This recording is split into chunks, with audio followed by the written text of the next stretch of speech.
A lot of you who watched this probably wondered, what if Kong decided not to save Godzilla?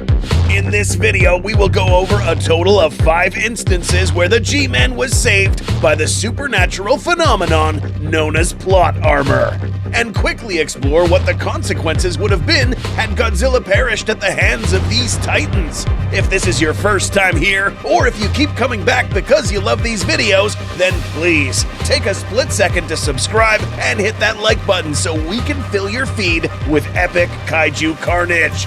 Coming up, the story of Godzilla without plot armor. Number 1.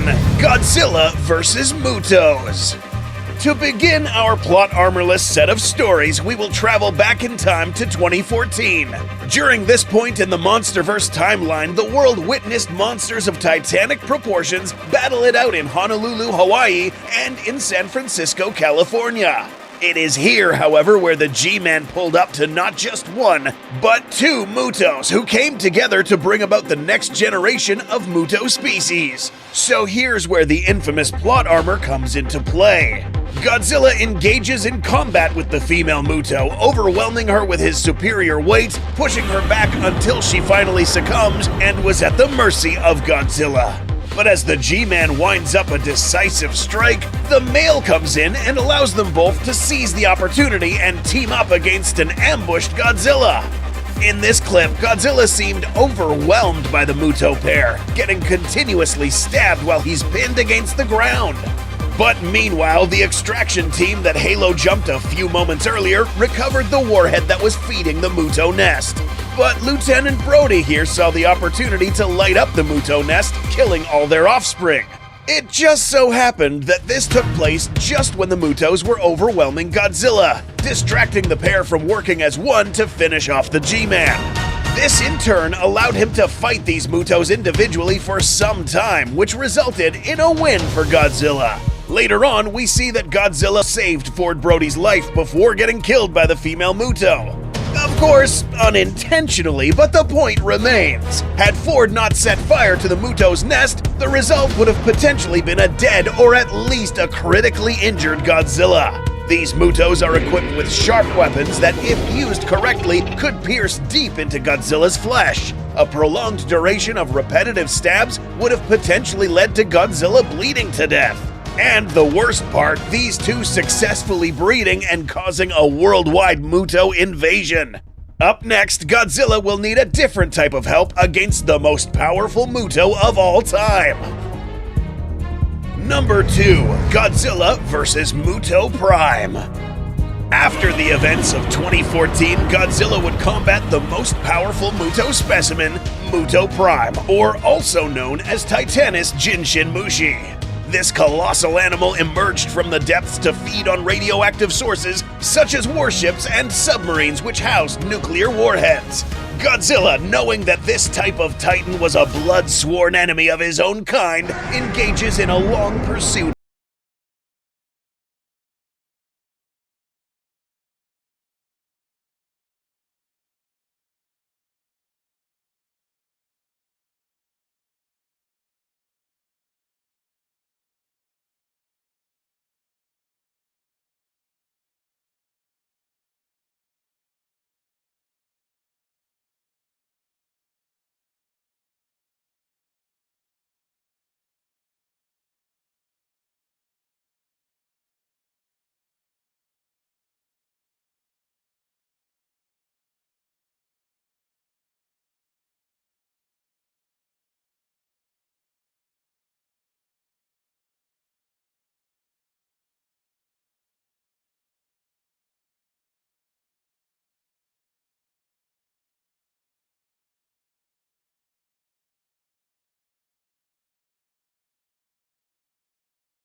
never the case thanks to the good old plot armor. Up next, Godzilla will need a lot more than just one dose of plot armor against a much bigger Titan.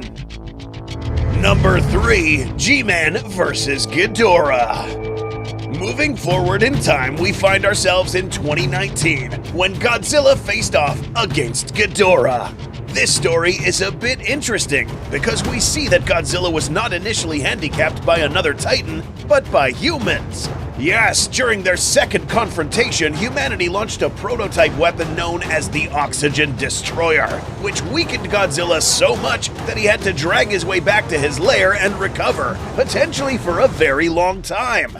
Meanwhile, his rival remained unscathed and went on to unleash worldwide calamity unlike the world had ever seen. After humans realized that they had almost killed their best shot against Ghidorah, they decided to fix things with another bomb, this one being a nuke. Some may argue that this instance wasn't so much plot armor, but the next one is. In the Battle of Boston, we bore witness as Ghidorah carried Godzilla and dropped him from many thousands of feet in the air, weakening him for enough time for Ghidorah to inflict a decisive blow. But here's how that was stopped. While the Russells witnessed this fall, they quickly huddled up to repair a damaged Orca in an attempt to amplify a frequency that would distract Ghidorah from finishing off Godzilla. Similar to the previous case with Muto Prime, except Dr. Emma Russell, who once again used this type of device to save the G-Man, perished this time. In this story, 2 humans gave up their lives to save the G-Man, not to mention Mothra. But what if these guys didn't reactivate the Orca? In the official novelization, it explicitly mentions how this orange glow Godzilla was emitting would grow fainter every time Ghidorah bit into the G-Man while it was healing its own wounds, suggesting that at some point Ghidorah would have killed the G-Man right here had this Orca not been activated to distract Ghidorah. So yes, it turns out that humanity came in clutch once again to save Godzilla in this instance. If Godzilla would have perished here, all the Titans in the world would have continued their path of destruction and perhaps instigated the extinction of all humanity. In these past 3 instances, we have seen how humans came in to save Godzilla. But the next thing to save Godzilla would have taken a more natural form. Number 4, Godzilla vs. Tiamat.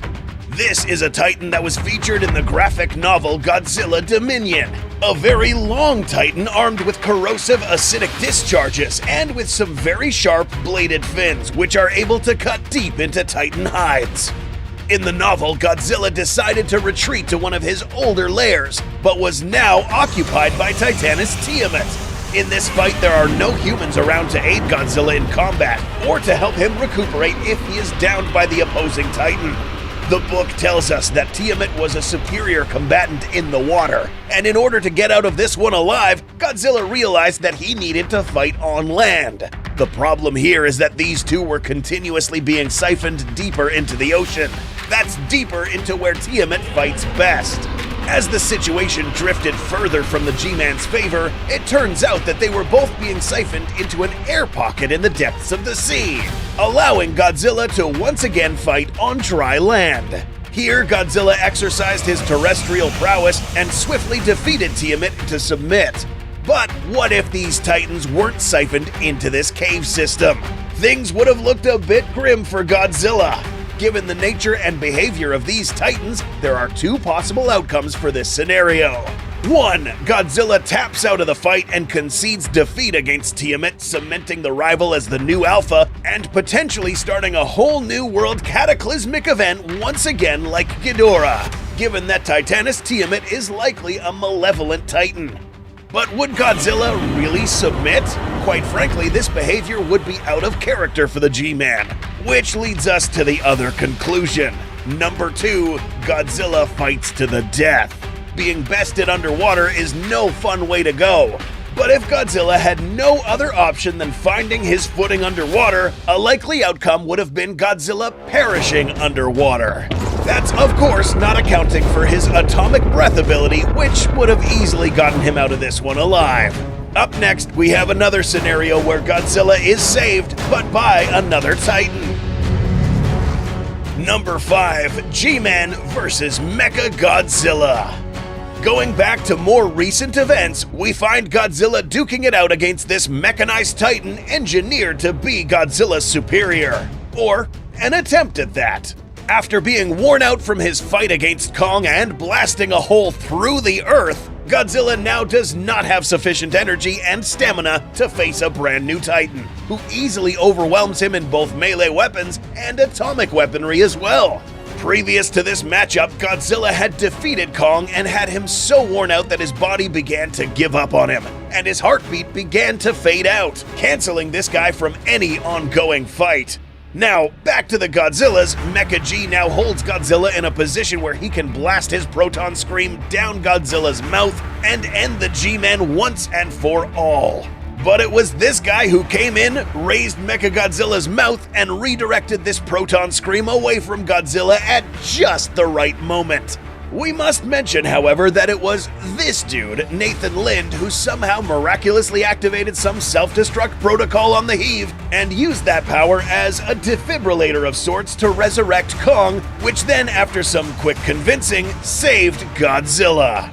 In retrospect, a lot could have gone wrong here. If Godzilla decided to end Kong here, there would have been no one to stop MechaGodzilla from killing the G-Man. But let's say Kong decided not to help the Titan that just recently dragged his ass all over Hong Kong. He would then be tasked with fighting a much larger mechanized Titan by himself, with nobody to power this axe, leaving MechaGodzilla with an estimated 24 hours of energy to inflict death and destruction to surrounding cities or other populated areas.